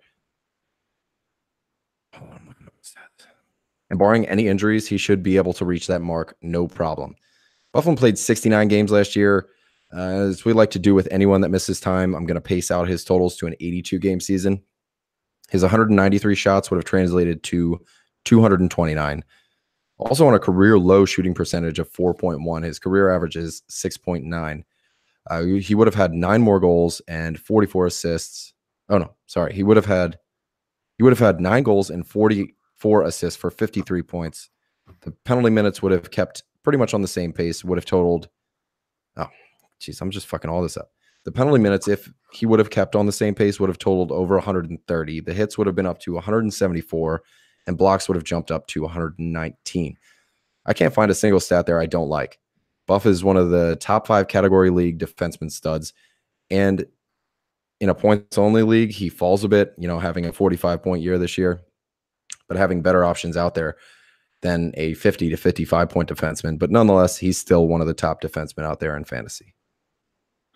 Okay, and let's say this. I love a lot of the points. In fact, I love all of the points that you made. This guy is just a category league dream. He is. He's just notching off boxes left and right. You name it, he does it. Obviously, with him only playing 69 games this year, he would have been over 200 shots. He was only at 193. But I'll say this. Okay, so on a team full of shooters, with everyone that he plays with, the high offensive talent up in Winnipeg, as much as I like to fucking dislike them, I can't deny it. You know what I mean? So it's just not his job, though, to really shoot. He's going to kill it on assists. He just is. In 69 games this year, he had 37 of them. So, I mean, you extrapolate that out, he's well above 40. I mean, he's going to be at 45 assists right there. What exactly what were the numbers you said? If you extrapolate it out, 44 assists. Yeah. Damn. Okay, so me and my mental math were off by 1. He was definitely down on shooting percentage last year, which I'm perfectly fine with. He's an average 6.4% shooter throughout his entire career. On top of the fact that he's played 14 fucking seasons. Career is 6.9. 8 years is Oh, I'm sorry. Yeah, the past 8 years. So career 6.9, even better. So you got me on that one. But he is just killing it all across the board. He's gonna get better on goals and assists if he plays more, which his 69 games this past year. Let's just say, okay, so he's been up and down a lot in his career. Recently, he's been very healthy in the past couple of years. But, dude, Winnipeg is just getting better and better. They are. They're making smart trades. They have one of the best goalies. He's going to be great on plus minus. It's hard not to like him. Yeah. He touches every single category. It's so great. Yeah. If he's my best defenseman, I'm not upset again. Do I want one of the top 4? Yeah, I do. But then again, we can go back and say that if you're in a category league and he's your best defenseman, then you're fucking killing it. Then you're in a points league and he's your best, like you're not counting blocks and hits and penalty minutes and stuff like that, then he should probably be your second best defenseman. But in all other formats, he's easily top 5. Yeah, I mean, that dude hasn't been under 100 PIMs in a season in 5 fucking years. Yeah. And even then he came pretty close. Yeah. Like, dude, he's a monster. Dusty Buff, get you some. So who do you have at number 4 now? Actually, here, I want to touch on something real quick. All right. Where do you draft Dusty? Where are you drafting Bufflin? If I can get him around 5, I'm pretty stoked about that. I was gonna say if you get him around 4. Yeah, I'm not gonna reach any higher than 5. If somebody takes him in round 4, but then again, like my preference is on points leagues. I like playing in points leagues that do count like shots and penalty minutes and stuff like that. Category league, I'm probably going top 3 rounds. My only thought is a lot of those top defensemen are going to be gone in the first 3 rounds. So if somebody like Bufflin is out there in round 4, you'd be fine taking him. Yeah. Yeah, again. Round 5, even better. If he's there. I don't think he will be, but I'd like to get him there. That's as high as I'm willing to reach. Outside of that, like I'm pretty I'm not taking him round 3 or higher. I'm making a stretch for any of these top 10 guys in the first 5 rounds. Give or take a couple of them. But I got my sights set on a few of these guys early in drafts, especially the top 3. I mean, I'm not taking them round 1, but somebody might. Well, somebody definitely will. All right, so you had Klingberg at 4, yeah? I did have Klingberg at 4. And I had Subban. So we're going to skip right ahead to number 3, the curious case of Erik Karlsson. That is a pretty curious case. And we all know it. So 2 years ago, Ottawa had a damn good year. They made it well into the playoffs. Their style of game was a little bit different under Guy Boucher. And this past year, well, I don't know if the book was out, but it just didn't work. They had a lot of injuries. But I still like Karlsson at number 3 because we know who you are, Erik Karlsson. We know what you can do. And I'm a big fan of that kind of thing. So while he had his first season without double digits in goals, luckily he made up for it with his 53 fucking assists. I mean, I don't know exactly how he managed to do that on the crap-ass team that he was on, but he's by far still one of the best D-men in the league. He's not just one of the best offensive D-men in the league, but he's also a great D-man in general. I will say Ottawa doesn't want him blocking as many shots as he does, but he's still out there doing it. He's still out there getting a bunch of different categories. So he's going to be able to help you in a bunch of different ways. He had 120 blocks last year. 2 years ago, he had 200, over 200. He had 201. He's not big for hitting, but he's always going to get you right around 200 shots a game. And I mean, which he easily would have hit if he had played 82 games. Yeah. So let's hope that Erik Karlsson actually scores more goals next year. I mean, like I said, it's the first time in 5 years he's been under 10 goals. And hell, he's only had 3 seasons in his entire career. In his 9-year career, 3 seasons under 10 goals. One was his rookie season. The other was the lockout season where he only played 17 games. And then this year. So, I mean, it's just him having a down year. Now, last year, he was like, he should have been a shoo-in for the Norris, but it didn't happen. Look for him to have a bounce-back year. Yeah.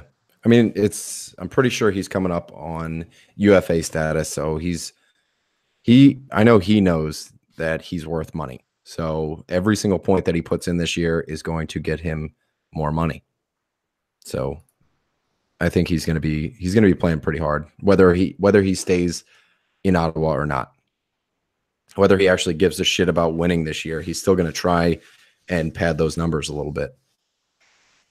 I could only imagine that he's not going to stay in Ottawa, but I mean, there's a ton of times where you see people and you think, oh, this guy's definitely going to be gone. And then he just signs with the same crap-ass team. I mean, I don't know if it's for money, but I mean, you got to think that, hell, he just got married. He's got a life up there. You know what I mean? Mm-hmm. Sometimes people don't want to uproot their life and their wife. So there are a ton of rumors about whether or not he actually wants to play for Ottawa, but he's still a 60-point defenseman. And he's in the last year of his contract. So there's not much bad you can say about this guy. Every day it looks more and more like he is going to start the season with the Senators. And I believe that the Sens have been getting duped in every single trade they've made in the last 2 years, that the front office is going to take their time with Karlsson, make sure they get a solid return. Then again, they only have this year to do it. So I'm not sure it'll be like Duchesne, where it took them 2 years to actually trade him. But I do believe they're going to take their time. He might be a rental, or they're just going to lose him, Tavares style. Which, I mean, if they're smart, they definitely don't want to do. But let's just say this, people. There's very few defensemen in this league that have a 60-point floor. Yeah, he's only 2 years removed from a point per game season. We're talking about a guy that just had a down year. He had 62 points. Yeah. And he's shown in the past that he can be as effective as most elite forwards. So this is a guy I don't mind you taking in the first round if you see him as an 80-point defenseman, which I really don't. Like you said, 60-point floor. It's probably going to be a little closer to 70 than he was this year. Since his point per game season, he posted 71 points and now 62 with a really bad minus 25. Most of Karlsson's points come from assists, and he usually gets about 25 to 30 points on the power play. This year, he didn't even break 20. Yeah. He also posted the worst single season shooting percentage he's had since his rookie year. And that was on the least amount of shots in a full season since 11 and 12. He had 58 hits, 120 blocks. It's not bad, but if you look at some of the previous years, he posted over 200 blocks 2 seasons ago, 175 and 15, 16. So the numbers are still good. He just took a step back there too. So I know, we've been saying that they wanted Erik Karlsson not to block as many shots that could lead to injury, yada, yada, yada. But he's still a defenseman. That's your fucking job. Block shots, man. 62 points, 71 games, 9 goals, 53 assists, 18 power play points, all on 196 shots. And like you said, man, it's the first time he's had less than 200. He would have hit it if he played the 82, held down a 4.6 shooting percentage, 2% lower than his career average. He's been a pretty steady 7 to 8% guy throughout a vast majority of his career. So seeing a 4.6 indicates a season of bad luck. to me at least. So again, we're going to pace out the stats for an 82 game season here. He would have had 226 shots, 1 more goal for 10 all day, 8 more assists for a grand total of 71 points, which would have been exactly what we saw from him last year. So in a season missing 11 games, playing for a bottom 5 power play, they only converted on 16.6 of their power plays. But then again, Ottawa's power play has been unable to convert more than 17% on their power play since 2012 and 13. And that's the year that Karlsson had his most productive year on the power play. And even then, they only converted 18.4, which was still good for bottom half of the league. Ottawa's not been they haven't been a power play house. They haven't been a power play team for so many years. Yeah, a long time. I mean, they're just much more of that middle of the ice team. They're a neutral zone team. They don't really do the power play even when they have it. It's just sometimes it seems like they're playing defense. I don't know how. I don't know how they can manage to do it. Even the years that they played like shit, which I mean on their power play, it's been almost every year since Karlsson started. This is the only season that Karlsson didn't break 20 power plays, 20 power play points if you take away his rookie season and the lockout year. Maybe losing somebody like Mike Hoffman on the power play could hurt, depending on who the replacement is. But as it stands, Karlsson is still one of the best defensemen in the game and in fantasy. Well, at least we can stop talking about, hey, I mean, will you be happy with this guy as your best defenseman? Yeah. Because if he's not 100%. your best defenseman, then I want to know what kind of wizard are you? So you got the first pick and you automatically made it a snake draft to get you another pick. So it just bounced back the other way. So you got the first and second picks. We should start trading picks again. Yeah, I think this year we're gonna start a dynasty, and then hopefully the only reason we can't do that is because I want the first and second pick. Yeah, you got to trade up something good though. But to have the same teams coming back year to year definitely makes that happen. Charlie actually reached out to me. He does want to be in the league, and then Tony wants to be in the league too. So I don't know what that puts the final count as. But here's the thing: Tony, the only reason he wants to play, he doesn't know it's a free league right now, and I'm not going to tell him. I'm going to cut all this shit out. I'm not worried about it. We're doing it for free. Yeah, this year is going to be free. If you make it to the playoffs and you want to make a bet, when we get to the playoffs, the 6 of us that make it to the playoffs can make a bet. How is it free though? Because we're just starting from scratch. There's so many people, new people that are coming in. Boo. I don't know. It's just a fair way. So boo. That's just. But hey, wait, I thought that if you made it to the playoffs last year, that you get that money back. 25 your entry fee. Did I get that back last year? I thought you kept it to keep it for the entry fee this year. I'll give it back. Did you make the playoffs? Didn't fuck Charlie yeah, beat you? I thought Charlie beat you by 4 points. No, he did not. Oh, I beat Charlie to get into the fucking playoffs. Chris. All right, I got that confused. Oh, fuck you, dude. All right. So I'll talk to the other guys, see if they want to chip in $25, but I thought that was the whole deal, and I was like, meh, I'm already down here, just keep it. Yeah. I got you confused with Chris. But I mean, I'll figure it out. Did I even make the fuck you, TJ? Dude, John Carlson or John Klingberg. I don't even know John Klingberg. He's my fucking best friend now. So wait, who are the new people? It's all right. So you would have to talk to Donnie Kim and the other guy that might be in the league. And then I don't know that D Kim's gonna do it. Okay. Because he's just been saying about how much shit he has going on with school and stuff like that. Yeah, which I don't know. Backing out a little bit. I don't know how he, but also he's Asian. He's a fucking nose to the grind. Yeah, no, he is. That's the thing. He's just a nose to the grindstone kind of guy. All right. So I'm just trying to real quick figure out who the new people are in the league. I hope that Alan. I hope that. So originally, I was saying about Alan, and Alan said he would do it, but I'm hoping that wouldn't change with me coming up to different store, right? No. He's at the store I'm at now. He's actually the person I probably hang out with most down here. But with me coming up to Pennsylvania, originally I'd planned on probably Oh, just like pairing up and doing the draft together.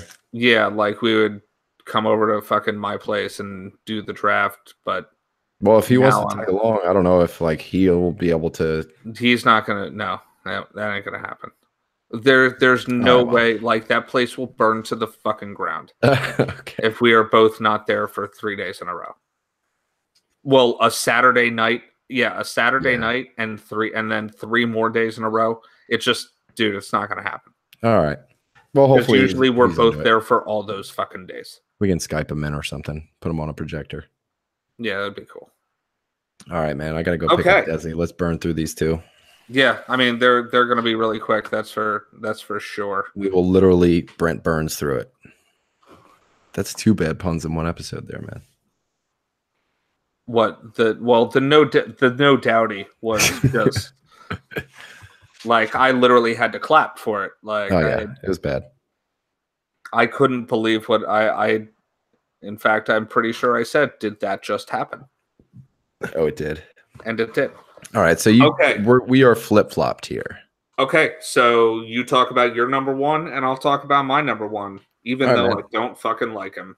I like yours better, but I got Victor Hedman going number one. He's the defending Norris winner. He edges out Burns on hits. He's got 139 to Burns' 79. He doesn't trail too far behind on blocks. Hedman blocked 110. Burns blocked 136. Burns fucking torched him on shots. But Hedman's plus 32 crushed Burns' negative 16. They're neck and neck on power play points. Burns is ahead by 1 at 27 to Hedman's 26. Hedman had 17 goals. Burns had 12. When it comes down to the stats, they are, for the most part, they're interchangeable. They each have their own advantages, disadvantages, just in comparison to each other.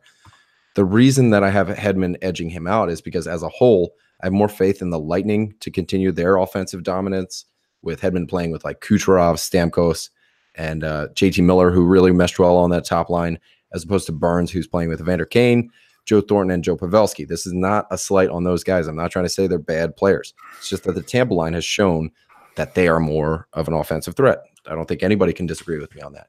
So you got Hedman on that line. I have the slightest bit more confidence in his ability to reign supreme over the D-men. Just going to his assists, he had 46 assists, 23 were primary, 23 were secondary. So that's really repeatable. He has so much talent to play with, where the secondary assists, they don't worry me. 216 shots, the first time he has crested 200 shots in his career, with a shooting percentage that is 1% higher than his career average. So in a way, he took a step back from his season 2 years ago, scoring 9 less points. So we know he does have a little more in the tank. Over 100 hits and blocks, with a decent amount of penalty minutes to help you out. Either way you shake it, this is a 63-point defenseman with a 70-point upside. His shooting percentage dipped from 9.6 to 7.9 2 seasons ago to this one, but it seems like we're in the middle of Hedman's like really prime years. And I think what we can expect is a 60 to 70-point guy again next year, with hits, blocks, power play points, and shots to add to that category coverage. Thinking he's a surefire top 3 D-man to go in drafts. As we've said before, I like to take D-men around the 3rd round, giving me a solid chance to grab 2 solid forwards ahead of him. If I'm waiting that long, I don't think Hedman's going to be there. Try to get him in the 2nd round, or if you're in like a 16-team league, he might be late 1st round if you're eyeballing him. That's what I got on Hedman, man. Don't get me wrong. I mean, I love Victor Hedman. He's a really well-rounded D-man that is fantastic on offense, especially with the fact that he plays with just amazing offensive talent, And I understand why you made that point. Don't get me wrong. I trust the offense in Tampa much more than I trust the offense in San Jose too. It just comes down to, for me, it comes down to the fact that Brent Burns has played all 82 games the past 4 seasons. He is always there. He is always playing. He is always on the ice. He is always out there when it matters. That he's out there for like, on a 2-minute power play, he's out there for like 1 minute and 49 seconds. Yeah. And it runs through him. Like, there are not many defensemen where, like, okay, so we talk about, oh, he's a great quarterback of the power play, but the power play doesn't run through that guy. Brent Burns, everything on that fucking team runs through him. Yeah. He is the Sharks. He can shoot like 10 times in one game. No he problem. he hasn't taken less than 300 shots in 3 seasons. Yeah. In 3 seasons. This past season, he just happened to only shoot 3.6%. The other 2 prior seasons where he shot over 300 shots, 7.6% and 9.1 2 years ago. So I have that paced out. If you want to see, all right. So if this year would have been career average for him on shooting percentage, 7.1. Yeah, he would have logged 24 goals, which is twice what he actually logged, raising his point total to 79 points. That's more than Patrick fucking Kane this year. 79 hits and 136 blocks, and 9 points shy of his career total that he put together 2 seasons ago. So I completely get why you have him as number one. The shooting percentage obviously needs to come up. It's so close to being a career low. And he's really good on the power play too. He put up what, 27 this year? Yeah, 27 points. I think it just comes down to what I was almost going to say he had a down year. I can't say that. He had 67 fucking points. He had a down year shooting wise, I guess, on just what kinds of shots he was taking. I don't know if it was luck. I don't know what it was. But, dude, and then you throw I can't get past it. I mean, he's just out there all the fucking time when it matters, and he's just taking so many shots. He is going to help you in so many different ways. On top of the fact that, dude, he scores like a fucking offenseman. Like he scores like a first line right winger. Didn't he start his career as a forward? And I'm not talking NHL, but I'm talking like development. Uh-huh. So, and they were even toying with the idea of having him be a dual eligible like right winger, right defenseman. I think how crazy! But oh my god, I'm just gonna have to get a box of tissues and stay in my room for a fucking week straight. And I'm not let crying. Me ask you a question. I'm not crying out my eyes. You're one eye. So do you see another high volume shot producer in Evander Kane? Do you think that hurts or does that help Brent Burns' totals? Because it takes away from Burns as the guy that's putting it on the net, but on the other side of the argument that he could collect more assists. Which do you see being more likely? I see him collecting more assists because Brent Burns is not going to shoot less than 300 shots. So they're both going to put up 300 shots, him and Evander Kane. That's going to be fucking nuts. Do you honestly think that Burns is going to take less than 300 shots? Oh no, he's in no way going to change his game. No, and I don't. The Sharks don't want to change his game. They want him to go out and be him. That's who he is. If you start changing his game and who he is, then they're going to have to change everything about that fucking team. And don't get me wrong, I don't like the Sharks. I don't like Brent Burns. No. Paul. So, but I actually thought this was pretty funny. He's number one. Oh, yeah. And ESPN has him ranked at 12th, the 12th best D-men. Guys like fucking Dougie Hamilton, Seth Jones, John Carlson, PK Subban, all ahead of him. So, I like Dougie Hamilton. I know you might not, but just not ahead of Brent fucking Burns. If somebody drafts Dougie Hamilton ahead of Brent Burns, I'm going to target that person for trades all fucking year. Like I want Dougie Hamilton. Oh man. I want Brent Burns to be my best defenseman and Dougie Hamilton to be my third best defenseman. Exactly. And they have guys like him. I guess he's just hyped from going to Carolina, who is apparently this huge fucking power play town. Oh yeah. Yeah, exactly. So if somebody, those projections are going to be so great. Like if somebody in your league is new to the system or something like that and going off projections, you're gonna make out like a fucking bandit here, especially if they have Dougie Hamilton projected for more points than Brent Burns. Yeah, GTFOH. Oh my god, get the fuck out of here. Brent Burns has 4 straight seasons over 60 points. He has 2 75-plus point campaigns, and those are bookended by those couple 60-point ones and a 67-point one. That was this year. So, yeah, like you were saying, man, that shooting percentage only spells good things going forward. Okay, so it comes down to the close. fact. It comes down to the fact that I'm fine with either. Like, I really put thought into who I was going to put in at number 1 as opposed to number 2, but they're just totally interchangeable, and that's the reason why it took me so long. I mean, I chose different things. Yeah, I chose Brent Burns. You chose Victor Hedman, and we both made great points as to why they were number 1 in our eyes. For you, it comes down to the team around him, which is a great reason. For myself, well, pretty much in light, it comes down to the team around him. But just the opposite. Because you're saying, oh, these guys are such offensive talents. Mine comes down to Brent Burns goes out there and says, I'm going to fucking do this shit myself. He does. And then he goes ahead and does it. And his team got better this year. I mean, Martin Jones is a stud. You got guys like Evander Kane joining the team. You got rid of Mikhail Bodker. So guys like Timo Meyer can move up, and Tomas Hertl. Yeah, Tomas Hertl, who I think is primed to finally have like a breakout season. He's going to get more time up on a higher unit. He's not going to be down on that 3rd unit anymore. So I don't know. We'll see. We'll see who's ahead at the end. Yeah. Honestly, I kind of wonder how this fantasy season is gonna play out. I mean, I was butthurt a little last year. Yeah, we're getting. I had a lot of injuries at the end of the year. It really sucked. Yeah. So and then you won. That was my favorite part, personally. I liked 2 years ago better.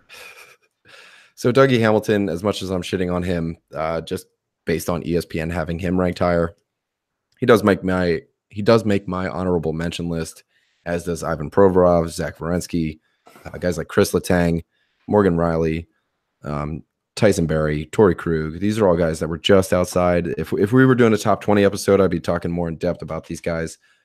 If you want to hear my case on that, feel free to hit us up on Twitter at FHF Hockey, and I'll let you know why I like these guys. And if you're like trying to compare 2 different defensemen who you should be targeting, feel free to give us a tweet or something of that caliber. Would that be the right word? I don't know. Of that nature. I think caliber's fine.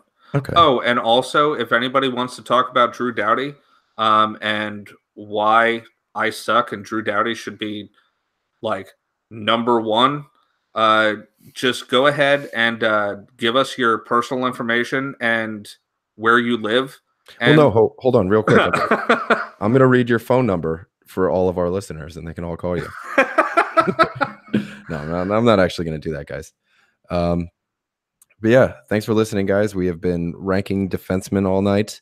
If you guys got some spare time, it's been fun. I've really, I don't know about you. I hope everybody else has. I've really enjoyed doing these rankings. Up next, we got goalies coming up real soon. So you heard our left wings, you heard our right wings, you heard our centers. Now we got these D-men's off the board. These D-men's. Jesus Christ. Demons. These D-men off the board. Get the demons out. Let's move on to goalies next. So stay tuned, and we'll be up to that. Yeah, I think we're going to rank the power plays while we're going along. So I think what we're going to do is we are going to rank all 31 teams, but we're only going to actually talk about the top 10. Is that right? That's what we did last year. Okay, so we will rank everybody's goalies, and we'll just touch on the power plays. So say, obviously number 31 for me is fucking Carolina. Their goalie tandem is shit. So that's where I'm going to start my list at the bottom, but then we'll touch on their power play. So I'm not really going to get into why I think their goalies are shit. I'm just going to say they're shit, and then we can talk about their power play. By the way, guys, I resent my my goalie rankings from last year to TJ. And they're impressive. Dude, I was looking at them and I was like, damn, I was on some sort of like Yeah, you know what? Hockey Space Dust, because I'll put that up on the Twitter. They were fucking. I had a couple of mishaps, but like not by much. In general, it was a like from start to end. From start to end, it was fire. So I'm going to put that up on the Twitter. You guys aren't going to believe it. You're probably going to think this is a ranking going into next year, but this is actually what Zach had projected for this year. Well, I guess last year. Again, still confusing those types of shit. It's hard. All right, everybody, be sure to get on over to iTunes or whatever podcast app you're using and find out a way to give us a ranking or give us a rating. I still haven't figured out how to rate on Spotify or any of that shit. So if you guys know how to do it, let me know. But anyway, you can give us a ranking while you're at it. Yeah, give us a ranking, man. Are we number 4? How many fantasy hockey podcasts are out there? Are there? I hope we're in the top 5. Yeah, we got to be in the top 5. I'm pretty sure there's only 5. So we're definitely top 5. Yay! Cool, man. All right, everybody. Thanks again for listening. And we will talk to you next week about some goalies and stuff. Love yous. Love yous. All right, that'll be the end of it, man. Not bad timing. I think that went well. Yeah. Dude, I'm telling you, if we would have done that last night, like, there would have been no enthusiasm. It would have just been. All right, so at number 4, I have John Klingberg. That's it. Number 3. Number 3. A 4-minute episode. You just would have read your rankings. I got to go. Yeah, but no, man, I'm glad we did it tonight. It just wouldn't have happened. I'm pretty sure my mom went to bed and Chris is watching Desi now. He's like just playing fucking Fortnite. But oh my god, my brother was fucking.